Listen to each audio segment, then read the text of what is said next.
Hey everyone, this is Steve from GamersNexus.net, and we are here at PAX East 2014 at the Logitech booth right now. I'm joined by Chris Pate, product manager for gaming mice, and we are talking about the Proteus Core mouse that we actually just posted about. Hit a link in the description below for the news announcement. Today we're looking at the actual mouse in person. It's got a couple new changes. Can you give us an elevator pitch of what the core features are? Sure. So Proteus Core is really about tunability, right? So we want to give gamers the ability to make the mouse work for them exactly the way they want to. And we started by developing a sensor from the ground up that has zero smoothing, has zero pixel rounding, is incredibly fast. It tracks it up to 300 inches per second, and it has the best accuracy that we know of. In addition, we added a new feature called surface tuning, which allows you to configure the mouse for the surface that you're on. You can actually just say, okay, tell the software, tell the mouse, okay, this is the pad I'm on, and it will reconfigure itself, change the parameters of the sensor so that it gets the optimal light and reflective behavior off of the surface that you're using. It's able to be tuned to pretty much whatever surface you want to use it on. Not glass, but pretty close to everything else. And this is all done through the Logitech gaming software? So the Logitech gaming software is what we use to actually do the tuning process, but the tuning happens and is stored on the sensor itself. And from what I understand, does mean we're capable of moving the mouse from system to system and retaining the settings? Exactly. We've got 3 onboard memory profiles. The onboard memory is driven by a 32-bit ARM processor, and you can store your surface tuning. You can store multi-key macros. You can store up to 5 DPI settings. The report rate of the mouse can be stored on the onboard memory, so you can completely configure the product and then either take it to another computer or uninstall the software and it'll just keep working the way you want it to, or use it on a non-Windows OS. And with buttons, which are of course pretty important for a mouse, is it 11 buttons? We have 11 programmable buttons. 2 of them are the tilt left and right on the scroll wheel, and one of them is clicking the scroll wheel. But we have 11 programmable controls that you can set with, again, mouse functions or individual key strokes or multi-key macros. When you plug the mouse in, like a lot of gaming mice, it enumerates as both a keyboard and a mouse. So when you're playing back keystrokes, it's actually coming over the keyboard channel, so it looks to the OS like a keyboard is typing stuff. Right.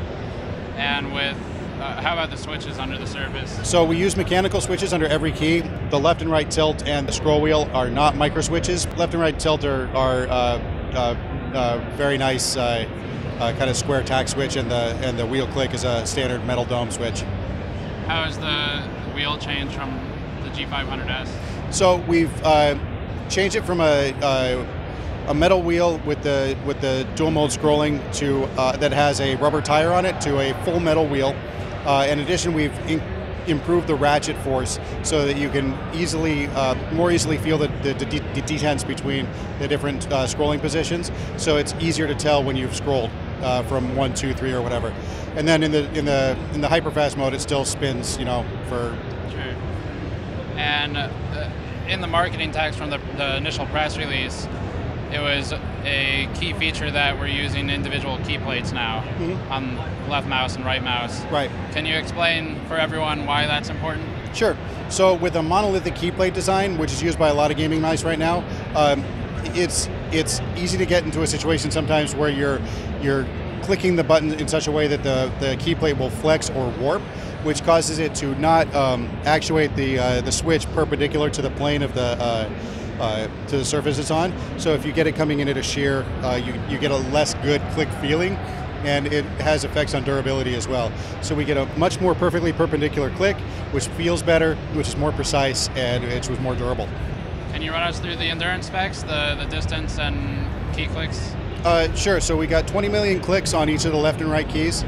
The feet are PTFE, polytetrafluoroethylene, which has a commercial name that we don't use. They're super slick. They're rated to 250 kilometers of travel. The sides are rubber and not a paint, so they're much more durable than mice have been in the past. It's got a braided cable. It's got a 3-year warranty, and it'll live up to it. So one of the most important features with any gaming mouse is the sensor. This sensor has been boasted as one of the best or the best that you guys have at least ever made or worked with. Can you tell me why? Sure. So we actually worked really hard to develop this new sensor from the ground up with the idea that it was going to be the most accurate sensor on the market. It has the highest tracking speed available on the market right now, so it goes up to 300 IPS, inches per second.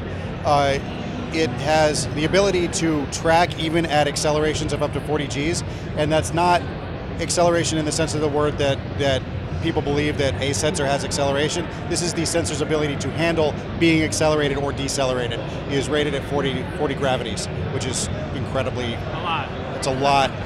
Imagine weighing 40 times what you do right now. I'd rather not. Yeah, it'd suck. It has zero smoothing, so we get a huge DPI range, but we do it without any smoothing and without any extra calculation. So it does go from 200 to 12,000 DPI, but we don't compromise on performance at 12,000 DPI. You are just as accurate and responsive at 12,000 as you are down at 200. Has zero pixel rounding, which makes the tracking more, again, everything is designed around making the tracking more accurate and more responsive. So it's got a lot of features inside the sensor that haven't been implemented before, in addition to the surface tuning feature. Very cool. So MSRP is $79.99. Yep. So $80. Hit links in the description below for full article coverage. And it is the Proteus core. We'll be reviewing it soon, so do check back for a full review. I always do a teardown of these mice so we can see what's inside. And we will see you all next time. Peace.